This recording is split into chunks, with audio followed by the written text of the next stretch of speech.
Fatty acids. Really quickly. Your brain is mostly made up of fat. Did you know that? Your brain is 60% fat by dry weight. So if somebody calls you a fathead, they are speaking. They are factually correct. You are, and so am I. Maybe they're paying you a compliment. I'm not sure. Probably not. There are two types of fats that your body cannot make. Most kinds of fat that are in your brain, your body can make, but there are two kinds that it cannot make. They're called omega-3s and omega-6s. They're called essential fatty acids. Why essential? Because they have to come from your diet. You can't make them. They're both critical for proper brain function, omega-3s and omega-6s. They're both critical for regulating inflammation. They play complementary roles in the body. Generally speaking, omega-6s build inflammatory hormones. Omega-3s build anti-inflammatory hormones. In the ancestral diet,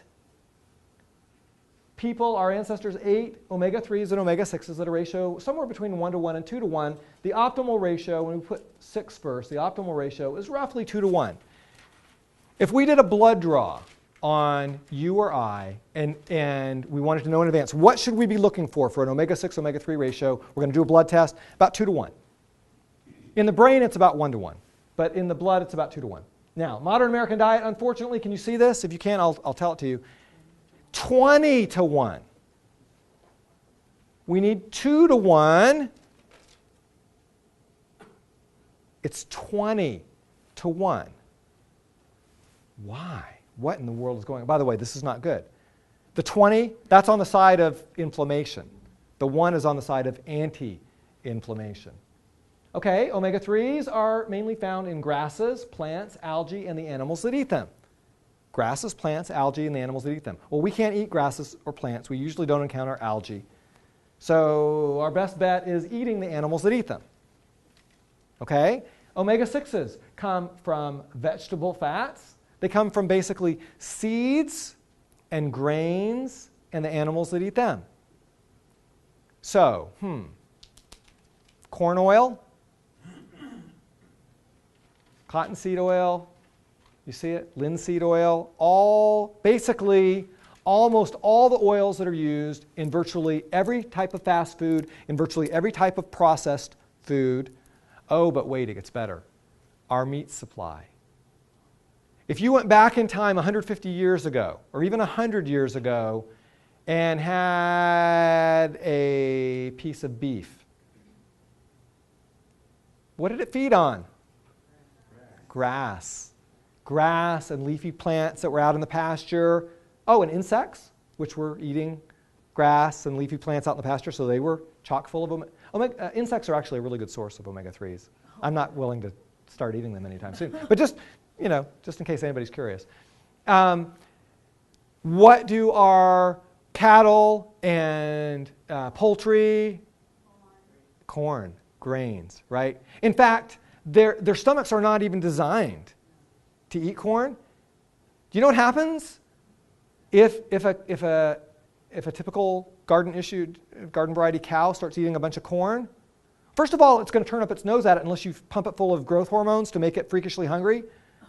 Now it wants to eat the corn because it's so hungry. But then the corn turns its stomach so acidic that it becomes a seething cauldron of bacterial growth. So we need to pump it full of antibiotics so that it won't die of a systemic bacterial infection. See the issue? But it grows really fast if we do all of the above, and so it's really profitable to do it that way. And it's not good for us. It doesn't take rocket science to figure out that that's probably, intuitively we sort of get, that's probably not the best way that we should be taking in meat. And yet that's the way we all do it. And so what's the result?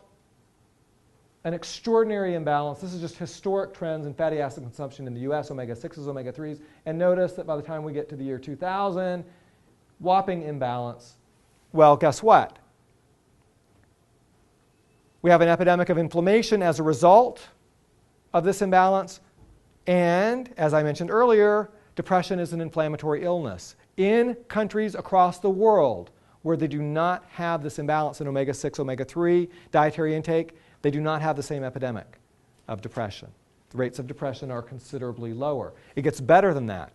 when we take depressed patients and supplement them with omega-3 supplements found in, for example, fish oil, that's usually the most convenient source, we see a robust antidepressant effect. Now, some of you might have, how many of you have seen a news story at some point on something about omega-3s or fish oil for depression? How many of you have heard about this finding? Okay, now I got to ask, and be honest, how many of you have ever seen a news story that said, well, there's some controversy about that, or maybe there was a finding or two where they didn't see the result? How many of you have seen that finding? Okay, fewer, thankfully.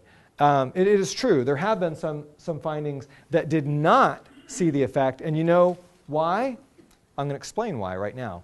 And this is a little bit of deep inside baseball, but hopefully it'll be useful information. There are 3 different kinds of omega-3s.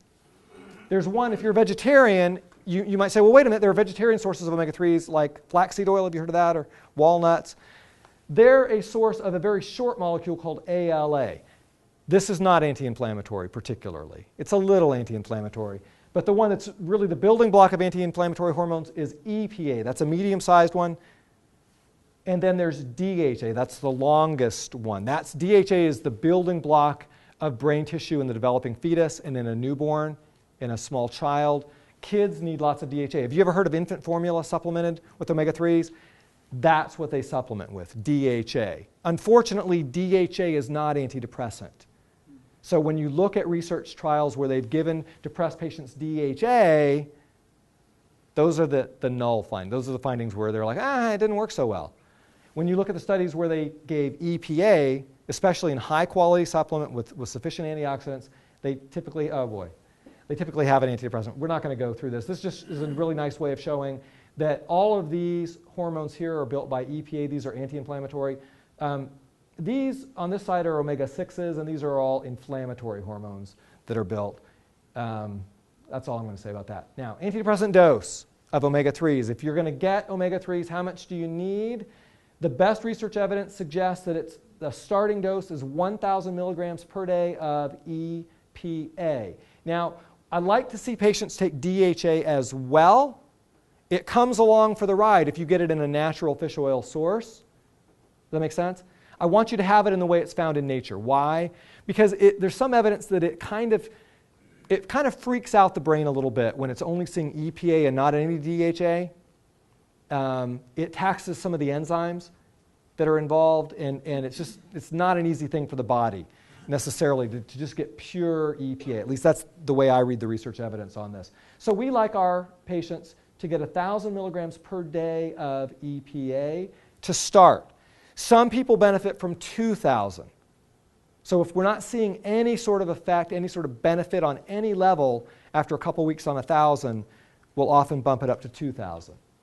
Now, actually I'm going to shoot ahead to, here we go. If you look at the side of a bottle of fish oil supplement, omega-3 supplement, you will see something like this. It says omega-3 fatty acids, 500 milligrams, but you have to look at the fine print. How much EPA? This one says 300.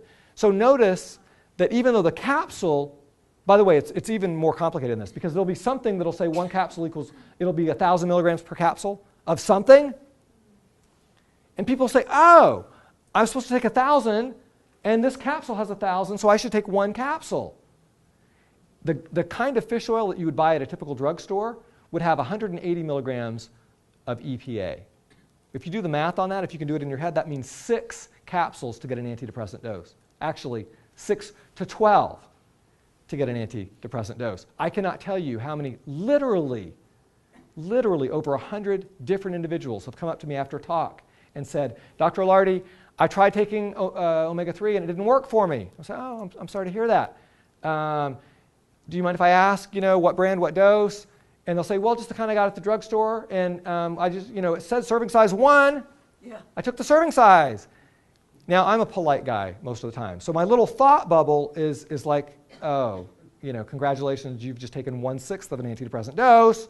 I'm not shocked that it didn't work. But what I say is, I'm afraid you didn't have an antidepressant dose. It might be worth trying it again at a higher dose. And several individuals have then gone back, taken it at a higher dose, and reported that it actually is beneficial at a higher dose. Now, potential side effects, there we go. Potential side effects, If you get a low grade, a low quality fish oil, have any of you ever had indigestion or, God forbid, nasty fishy burps? That's what we call them in the business. Now, how many of you have ever had nasty fishy burps at some point from a... That's a sign that you have just ingested a capsule of semi-rancid fish oil. And after your digestive juices in your stomach made their way through that outer gel coating, they spilled this nasty, rancid fish oil into your stomach. No wonder that you're burping that back up. By the way, just in case you were wondering, if it's semi-rancid, it is not psychoactive. It is not able to have the anti-inflammatory benefit that your brain and body need. What does that suggest? You really would benefit from a higher quality grade of fish oil. Now, the really good news is there are some very high quality supplements available for very low price now. Supply and demand have finally caught up on the fish oil front. What about can you actually buy the beef that is no longer? I love the way you think. If you guys couldn't hear this question, this gentleman, in the future though, if you could raise your hand, but still a good question.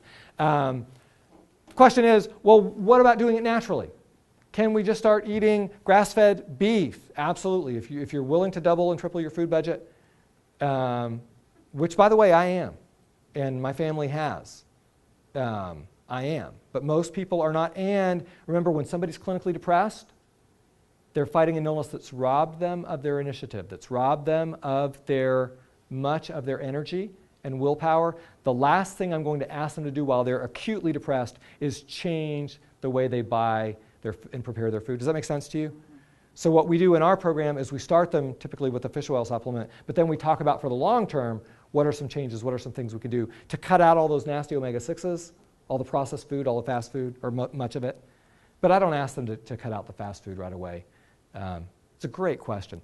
Any other questions about taking fish oil supplement? Yeah. I'm a little confused when you showed the 300 milligrams EPA. Yes. And then you say you need 6 of this.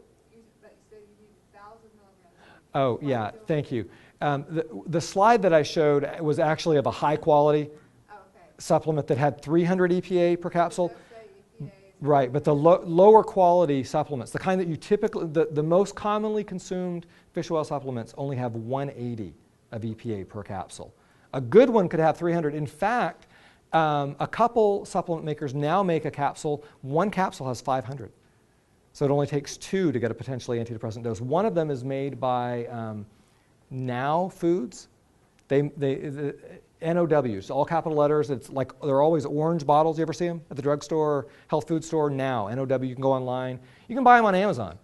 I believe it's called Ultra EPA. I think it's Ultra. I think it's Ultra EPA, and it's 500 milligrams of EPA per capsule, and you can get a month's supply at an antidepressant dose for about $10 or so. I mean, they've really come down in price.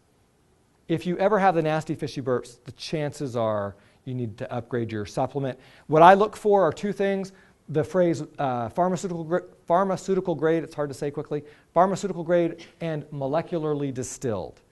If they're going to all that trouble to produce it at that high quality, they're probably also not producing it under oxygen, and that's what causes it to go rancid. If you've ever had raw fish out in oxygen, I mean, omega-3s do not get along well with oxygen. Let's put it that way.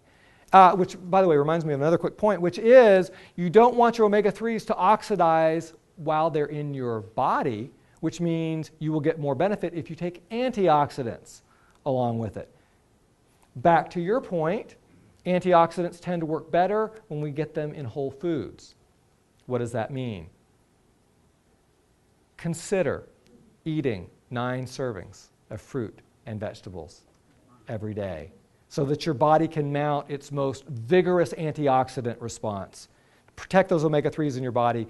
Give your brain and body the best possible benefit. If you're not willing to do that, then a daily multivitamin is a lot better than nothing.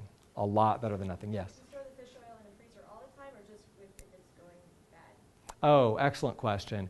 Yeah, I do not keep mine in the freezer, but some people will have a little indigestion with it. It's not that it's rancid, it's just that it's just kind of a little tough on the stomach for people that don't have a cast iron stomach. And if you keep it in the freezer, then it generally doesn't completely thaw out until it gets past your stomach.